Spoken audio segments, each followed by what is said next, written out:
بھی شکر ادا کریں کم ہے۔ میرے محترم بزرگ عزیز دوستوں، اللہ کے فضل سے ہم لوگ رجب کے مہینے میں داخل ہو چکے ہیں۔ رجب کا مہینہ اور اس کے بعد آنے والے مہینے یہ سب مقدس مہینے ہیں، مبارک مہینے ہیں، اور یہ وہ مہینہ ہے، رجب کا مہینہ یہ وہ مبارک مہینہ ہے جب یہ مہینہ آتا تھا ہمارے نبی صلی اللہ علیہ وسلم کی زندگی میں تو اللہ کے نبی صلی اللہ علیہ وسلم ایک دعا پڑھتے تھے۔ جیسے ہی رجب کا چاند نظر آتا ہمارے نبی، چاند کے دیکھنے کی دعا ایک الگ ہے، رجب مہینے کی دعا ایک الگ اللہ کے نبی صلی اللہ علیہ وسلم پڑھتے تھے۔ وہ دعا بہت مختصر ہے، بہت چھوٹی سی ہے، بہت پیاری دعا ہے، اور اس دعا کی برکت یہ ہوگی کہ اللہ تبارک و تعالی جان اور مال میں خوب برکتیں عطا فرمائیں گے، اور بڑے خوبصورتی کے ساتھ اللہ تعالی رمضان کا مہینہ ہمارا گزاریں گے۔ اس دعا کی یہ برکت ہے، تو پڑھیں گے بھائی انشاءاللہ۔ بڑی پیاری دعا ہے، مجھے امید ہے کہ آپ کو وہ دعا یاد ہوگی۔ ہمارے نبی صلی اللہ علیہ وسلم جیسے ہی رجب کا چاند دیکھتے یہ دعا پڑھتے، اللہم بارک لنا فی رجب و شعبان وبلغنا رمضان۔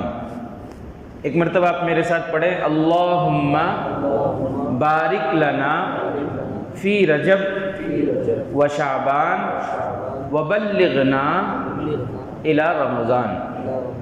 بہت مختصر دعا ہے، عربی میں یاد نہیں ہے تو اردو میں آپ اس کا ترجمہ کر لیں، اردو میں آپ دعا کریں، اے اللہ رجب کے مہینے میں برکتیں عطا فرما، اے اللہ شعبان کے مہینے میں برکتیں عطا فرما، اور اے اللہ ہم کو صحیح سلامتی کے ساتھ ہم کو رمضان تک پہنچا دے، سلامتی کے ساتھ ہمیں رمضان کا مبارک مہینہ عطا فرما۔ یہ دعا ہے۔ تو میرے محترم بزرگ عزیز دوستوں، رجب کا مہینہ بہت ہی مبارک مہینہ ہے۔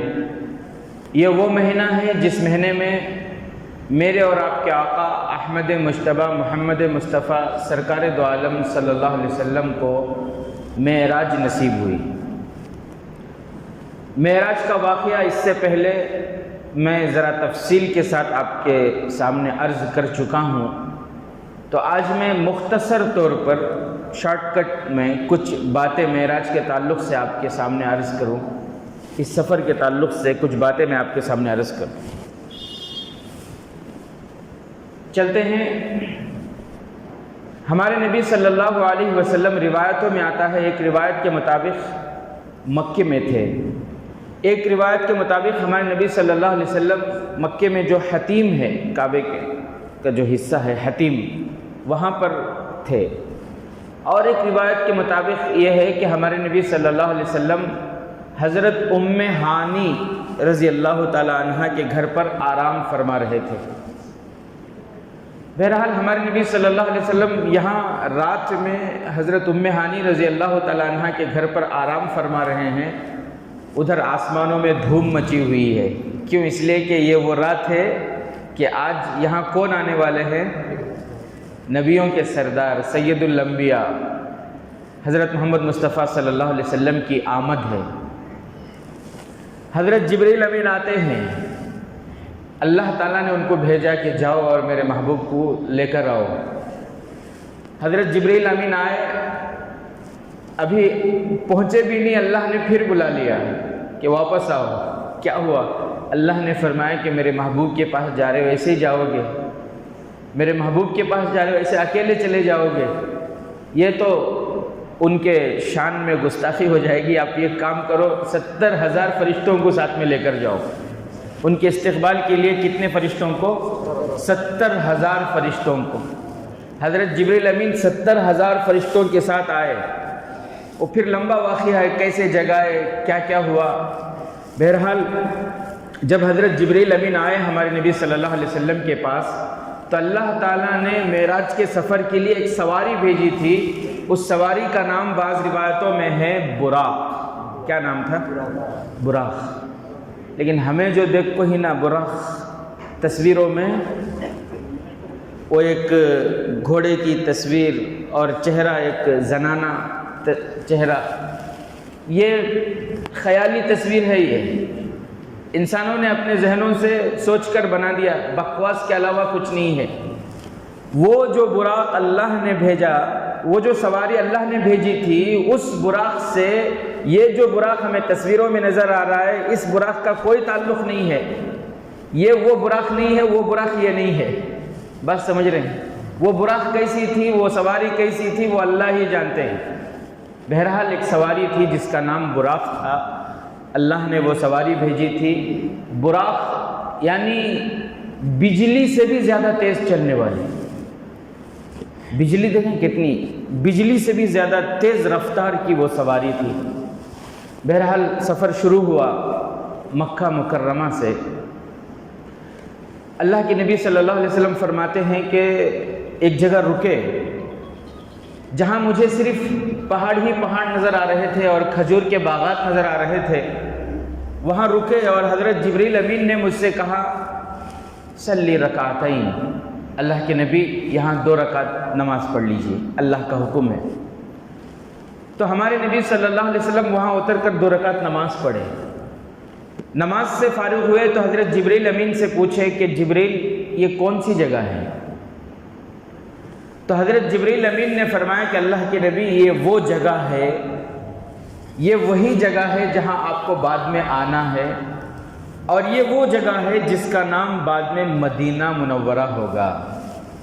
یہ وہ جگہ ہے جس کا نام کیا ہوگا؟ اب تو اس کا نام مدینہ نہیں ہے، اس وقت اس کا نام کچھ اور تھا، لیکن حضرت جبریل امین نے فرمایا کہ یہ وہ سرزمین ہے جہاں آپ کی آمد ہوگی، جہاں آپ کی ہجرت ہوگی، اور یہ وہ سرزمین ہے جس کو بعد میں المدینۃ المنورہ کہا جائے گا۔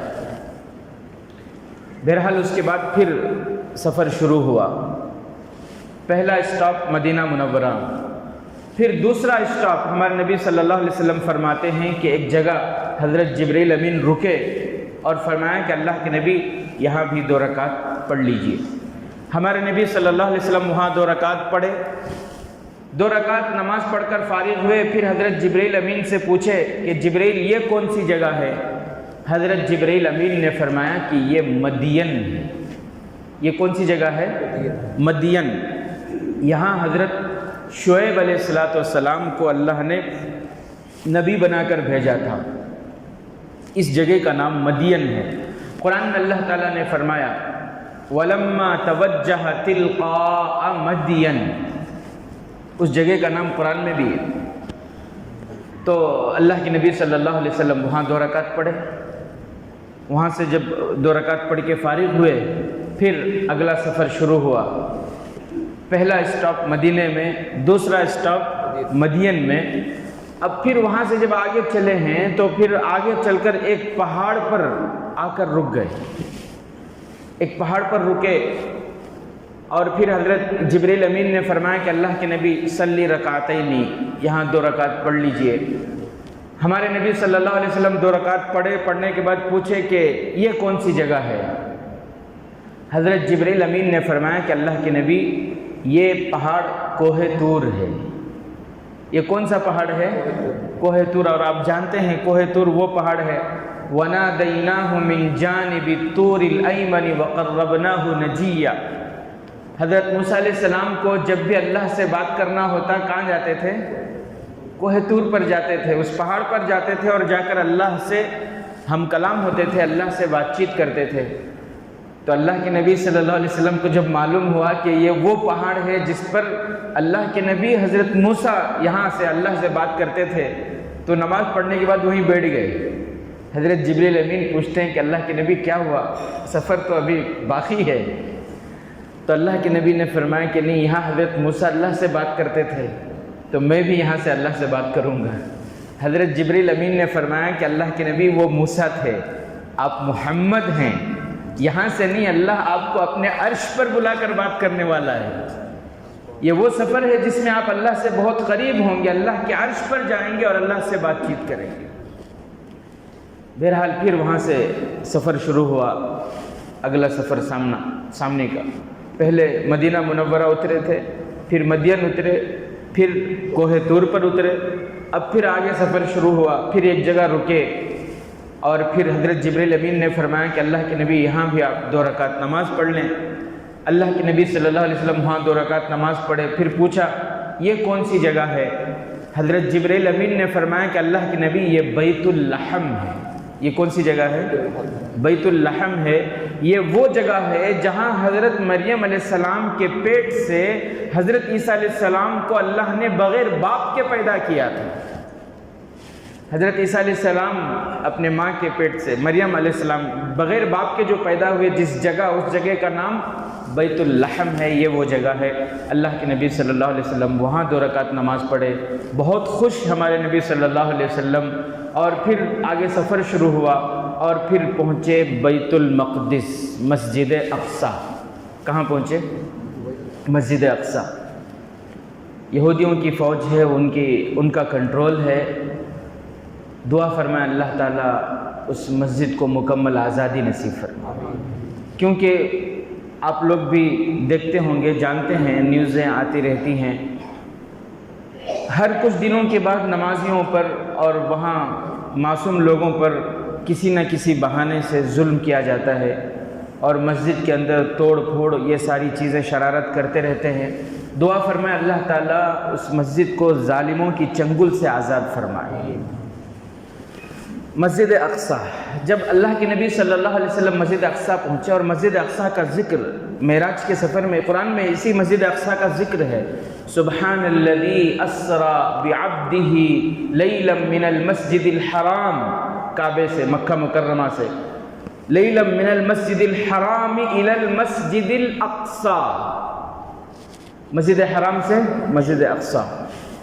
جب ہمارے نبی صلی اللہ علیہ وسلم وہاں مسجد پہنچے ہیں تو پوری مسجد بھری ہوئی ہے، پوری مسجد بھری ہوئی ہے، اور سب سفید لباس میں ہیں، سارے کے سارے سفید لباس میں ہیں، اور بڑے خوبصورت ہیں، نورانی چہرے ہیں سب کے۔ ہم آج لیٹ سے جمعہ کی نماز کے لیے مسجد بھری ہوئی ہو تو آ کر کیا کرنا چاہیے؟ بھئی کہاں بیٹھیں گے؟ آ کر پیچھے بیٹھیں گے نا، صدر ہو، سیکریٹری ہو، خزانچی ہو، کون بھی افلاطون رندے ہونے، مسجد پوری بھری ہوئی ہے۔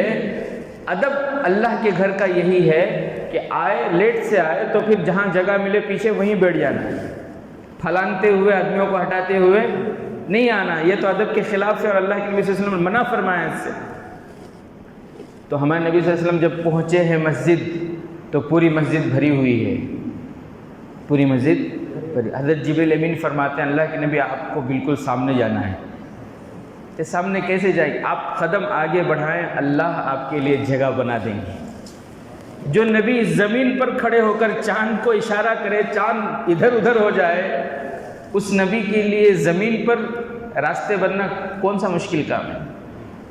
آپ قدم بڑھائیں، اللہ آپ کے لیے جگہ بنا دیں گے۔ ہمارے نبی صلی اللہ علیہ وسلم قدم بڑھائے تو پھر سارے انبیاء، سارے جو لوگ تھے وہاں پر، وہ جو جگہ بن گئی، اور اللہ کے نبی صلی اللہ علیہ وسلم سیدھے منبر پر پہنچے تو اذان ہوئی، اور پھر اس کے بعد نماز کا وقت ہوا تو ہمارے نبی صلی اللہ علیہ وسلم نے فرمایا کہ یہاں بھی 2 رکعت مجھے پڑھنی ہے۔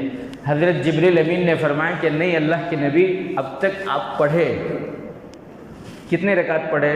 مدینے میں، مدین میں، اور پھر کوہ طور پر، بیت اللحم میں 8 رکعت ہو گئے۔ اب یہاں آپ کو پڑھنا نہیں ہے بلکہ آپ کو پڑھانا ہے۔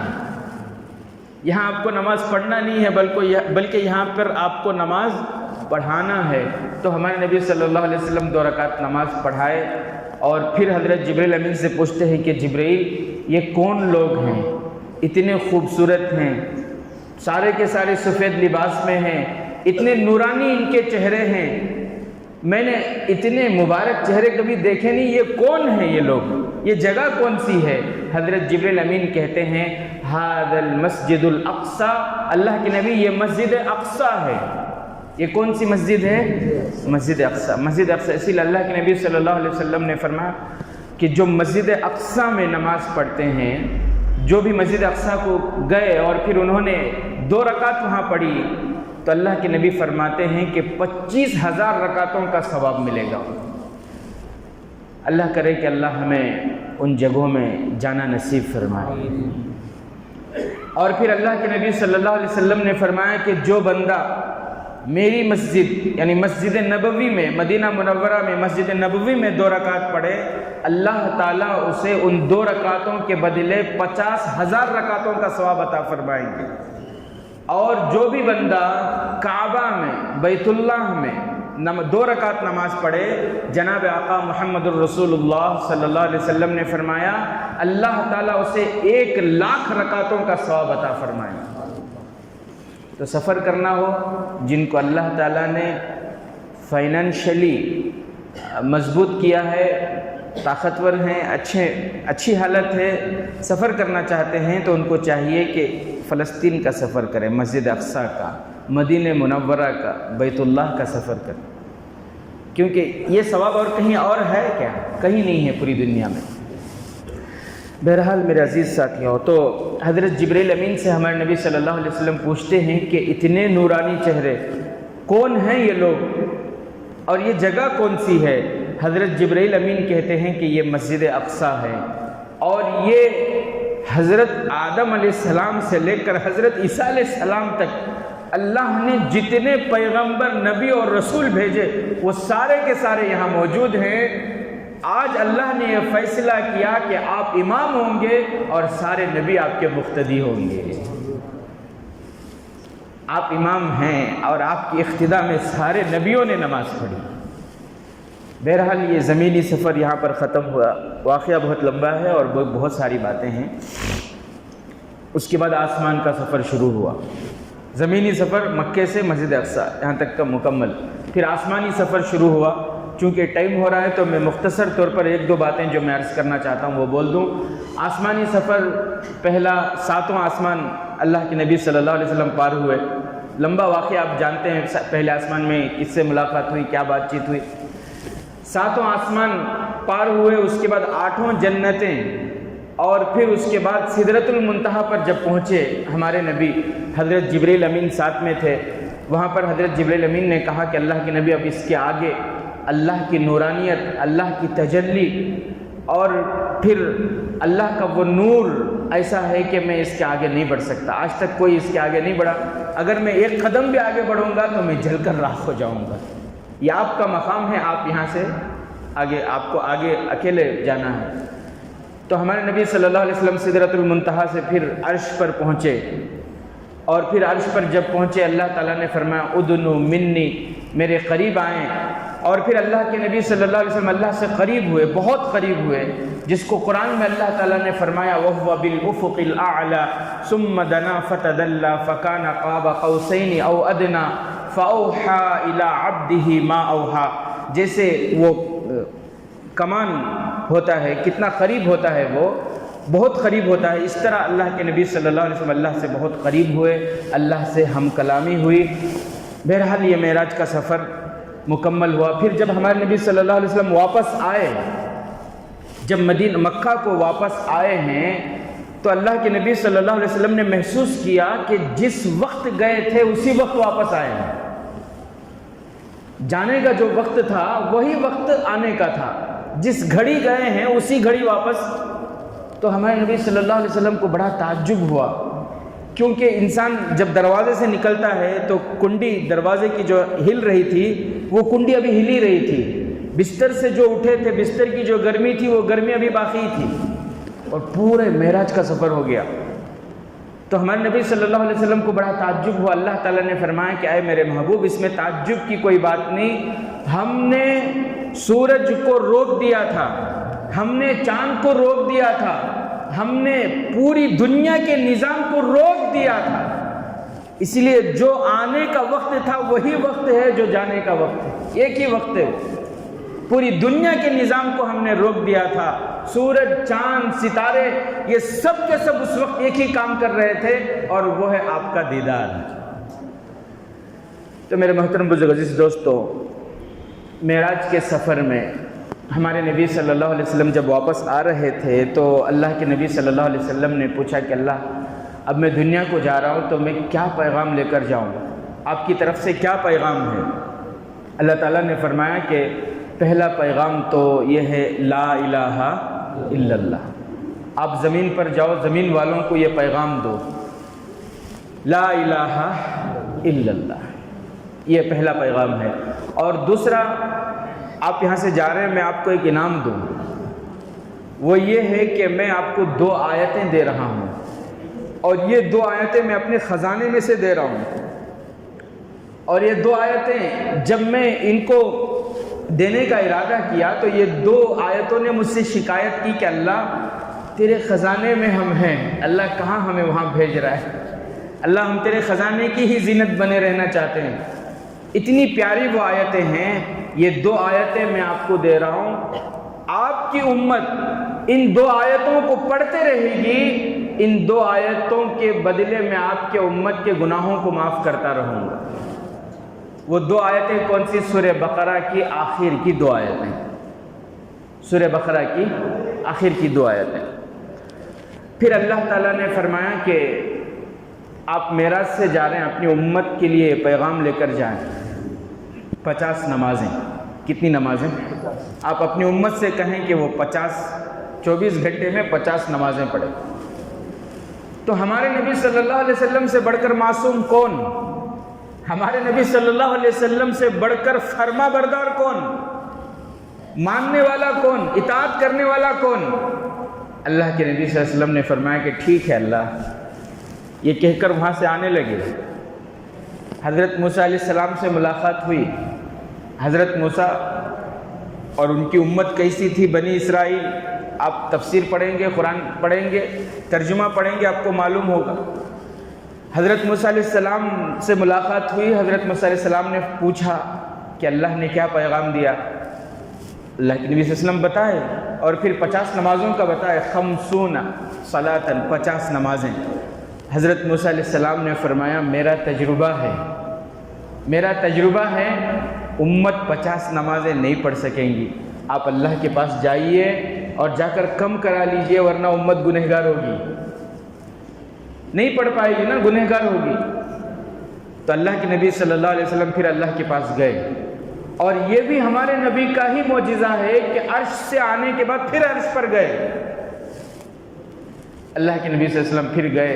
پھر اللہ سے کہا کہ اللہ، حضرت موسیٰ علیہ السلام ملے تھے اور وہ یہ کہہ رہے تھے کہ امت 50 نمازیں نہیں پڑھ سکیں گی، اس لیے آپ کچھ کم کر دیجئے. اللہ تعالیٰ نے فرمایا کہ ٹھیک ہے 5 نمازیں اللہ نے کم کی. پھر آئے، پھر حضرت موسیٰ علیہ السلام سے ملاقات ہوئی. پھر انہوں نے کہا کہ نہیں اور کم کراؤ. جاتے رہے، یہ سلسلہ چلتا رہا. 50 سے 45، 45 سے 40، 40 سے 35، 35 سے 30، 30 سے 25، 25 سے 20، 20 سے 15، 15 سے 10، 10 سے 5. پھر حضرت موسیٰ علیہ السلام نے فرمایا کہ نہیں اور کم کرائیے. اللہ کے نبی صلی اللہ علیہ وسلم نے فرمایا موسیٰ اب مجھے جانے میں شرم آتی ہے، اب میں اس سے بھی کم کراؤں مجھے شرم آتی ہے. پھر اللہ کے نبی صلی اللہ علیہ وسلم نہیں گئے، پھر آ گئے. وہاں سے مکہ آئے، لیکن پورے راستے روتے روتے آئے.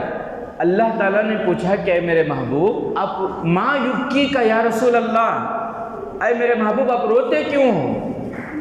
آپ عرش سے جا رہے ہو، اتنے مبارک سفر سے جا رہے ہو، آپ میرے مہمان بنے تھے، آپ روتے کیوں ہو؟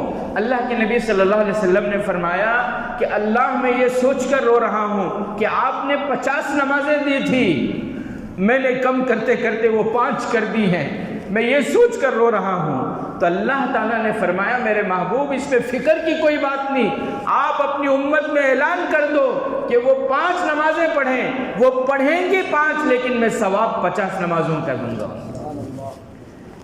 وہ پڑھیں گے تو 5 ہی، فجر، ظہر، عصر، مغرب، عشاء، وہ 5 ہی نماز پڑھیں گے، لیکن اس پر میں ان کو 50 نمازوں کا ثواب عطا کروں گا. تو بہرحال میرے عزیز ساتھیوں، رجب کا پیغام، رجب مہینے کا پیغام کیا ہے؟ بولو نماز. کیا ہے بولو؟ کونڈے. رجب مہینے کا پیغام کیا ہے؟ بھی بولو نماز. بہت سارے خرافات ہیں، ہمیں اصل چیز معلوم، اصل حقیقت معلوم ہونی. رجب مہینے کا پیغام نماز. رجب مہینے کا پیغام نماز ہے. اس امت کا سب سے بڑا غدار وہ ہے جو نماز نہیں پڑھتا. اتنا سخت بولو نہ کو حضرت بہت تکلیف ہوتی ہے, کئی کو غدار گدار سب بول لینا تمہیں. خبر میں آرام فرما رہے جناب آقا حضرت محمد مصطفیٰ صلی اللہ علیہ وسلم کو جو تکلیف پہنچا ہے اسے آپ کیا کہیں گے؟ غدار نہیں کہہ سکتے اسے آپ. اللہ کے نبی صلی اللہ علیہ وسلم نے فرمایا جعلت قرۃ عینی فی الصلاۃ, میری آنکھوں کی ٹھنڈک نماز میں ہے. میری امت نماز پڑھتے رہے گی, میری آنکھوں کو سکون ملے گا, میری آنکھوں کو ٹھنڈک پہنچتے رہے گی. امت نماز نہ پڑھے تو آنکھوں کو ٹھنڈک پہنچے گی, تکلیف پہنچے گی. اور جو اپنے نبی کے آنکھوں کو ٹھنڈک پہنچائے نہ پہنچائے, جو اپنے نبی کی آنکھوں کو نماز چھوڑ کر ٹھنڈک نہ پہنچائے, کیا اس کی بیوی اس کے فرما بردار ہوگی؟ کیا اس کے بچے اس کے فرما بردار ہوں گے؟ کیا اس کے دکان میں, اس کی تجارت میں, اس کے پیسوں میں خیر و برکت ہوگی؟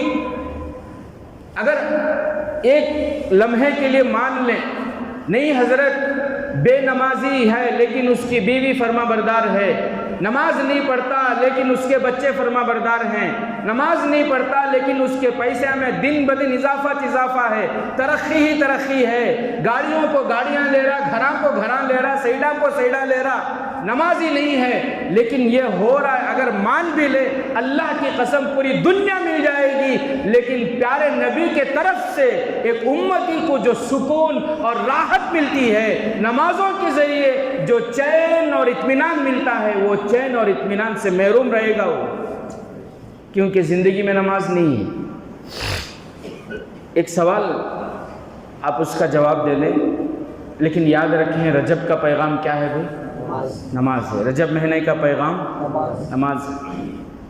ایک مرتبہ ایک دو صحابی تھے جو ابھی نئے مسلمان تھے, نئے ابھی اسلام میں داخل ہوئے تھے, سارے چیزیں ان کو اتنا علم نہیں تھا. وضو کر رہے تھے اور وضو کرتے ہوئے جب وہ پیر دھو رہے تھے تو اوپر سے ادھر سے پانی ڈالے, ایڑیوں تک پانی نہیں پہنچا. ایڑیوں تک پانی, ایڑیاں دھونا کیا ہے یہ بولو نا, فرض ہے. کیا ہے وضو میں کتنے فرائض ہیں؟ 4. وضو میں 4 فرائض ہیں نا. پورا چہرہ دھونا, خیر اللہ نے قرآن میں فرمایا یا ایھا الذین آمنوا اذا قمتم الی الصلاۃ فاغسلوا وجوہکم, پورا چہرہ دھو, وایدیکم الی المرافق, اور دونوں ہاتھ گٹوں سمیت, یہ کوہنیوں سمیت دونوں ہاتھ, وایدیکم الی المرافق وامسحوا برؤوسکم, اور چوتھائی سر کا مسح کرو, وارجلکم الی الکعبین, اور دونوں پیر ٹخنوں سمیت دھونا ہے. فرض ہے نا یہ. تو اللہ کے نبی صلی اللہ علیہ وسلم کی نظر پڑی کہ یہ پیر دھو رہے ہیں لیکن پانی ٹخنوں تک, یہ ایڑیوں تک نہیں پہنچ رہا ہے, پانی ایڑیوں تک نہیں پہنچا. تو اللہ کے نبی صلی اللہ علیہ وسلم کھڑے ہو کر عام اعلان فرمایا. یہ نہیں فرمایا کہ یہ دونوں وضو کر رہے ہیں ٹخنوں تک پانی نہیں, یہ نہیں, بلکہ فرمایا ویل للعقاب من النار, کہ میں دیکھ رہا ہوں بہت سے لوگ وضو برابر نہیں کر رہے ہیں, ایڑیوں کو پانی نہیں پہنچا رہے ہیں, ایسے ایڑیاں جہنم میں جلیں گی. کیا ایڑیاں کاٹ کو جہنم میں ڈالتی؟ نہیں, پورا ایڑی والے کو جہنم میں ڈالتی. وہ بولو بھئی, ایسے ایڑیاں جہنم میں جلیں گی کا مطلب کیا ہے کہ وہ جو برابر وضو نہیں کرتے وہ جہنم میں جلیں گے. بھئی بات صحیح ہے. جو برابر, یہ بخاری شریف کی حدیث ہے. کہاں کی حدیث ہے؟ بخاری شریف کی حدیث ہے. جناب آقا محمد الرسول اللہ صلی اللہ علیہ وسلم نے فرمایا جو برابر وضو نہیں کرتے وہ جہنم میں جلیں گے.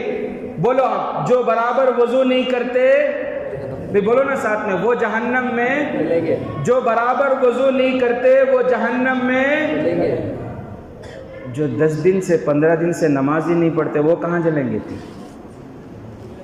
وضو ڈھنگ سے نہیں کرا تو اللہ کے نبی صلی اللہ علیہ وسلم فرما رہے ہیں کہ جہنم میں جلے گا. رات کو 2-2 بجے تک, 3-3 بجے تک ٹائم پاس کر کو فجر کی نماز چھوڑ کو سوری نا, 15 دن ہو گئے فجر کی نماز میں غائب ہیں, مہینے ہو گئے نمازوں کی پابندی نہیں ہے, کئی نمازیں چھوڑ رہے ہیں. وضو نہ کرنے پر جہنم میں جانا ہے تو نماز نہ پڑھیں گے تو کتنا بڑا اللہ حفاظت فرمائے میری آپ کی پوری امت کے ہر فرد کی۔ اللہ تعالیٰ نمازوں کی پابندی کی توفیق عطا فرمائے، خشوع خضوع کے ساتھ تکبیر اولیٰ کے ساتھ نماز پڑھنے کی توفیق نصیب فرمائے۔ آمین وآخر دعوانا الحمدللہ رب العالمین۔